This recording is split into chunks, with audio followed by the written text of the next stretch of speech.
Then verse 3, notice how profound this is, because there's two major things that Jesus does in his pre-incarnate ministry. One, he creates everything, and then two, he functions as the angel of the Lord accomplishing the will of God. So look at the first one there. It says all things. How many things? All things. Does that mean some things, or does all things mean all things? It means all things. We already saw that in Colossians over and over. It says he created all things, all authorities, all dominions, all powers. All things all things came into being through him and apart from him. So now notice it's stated in the positive and then it's stated in the negative. You've probably seen kids do this, where the mom says or the dad says, you can ride to the store and get an ice cream. Okay? They ride to the store.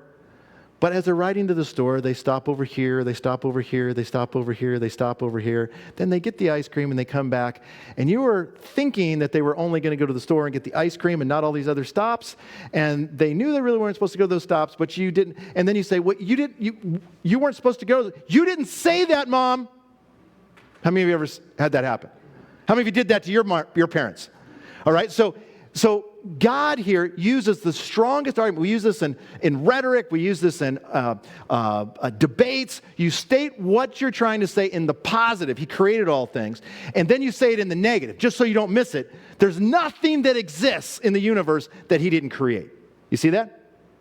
So it's emphasizing everything is created. Nothing came into being apart from his being. So the very first thing that you and I catch is this, that Jesus predates the beginning of time, the creation of space, time, that everything in the universe is going to fit into. He predates that. He is with the Father. He has a divine nature, and he creates all things. So Genesis 1:1, how far do you have to read in the Bible to find Jesus? The very first verse. Now, you don't know that until you read this, until you read Colossians. But when it says, in the beginning, God created the heavens and the earth. Who did the creation there? According to that verse, it's, turn to someone, it's Jesus, all right?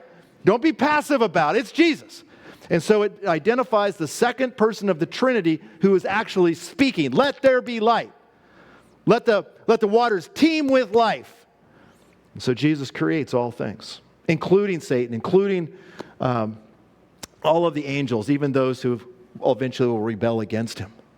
And so we see the work of Christ in his pre-incarnate state in creation.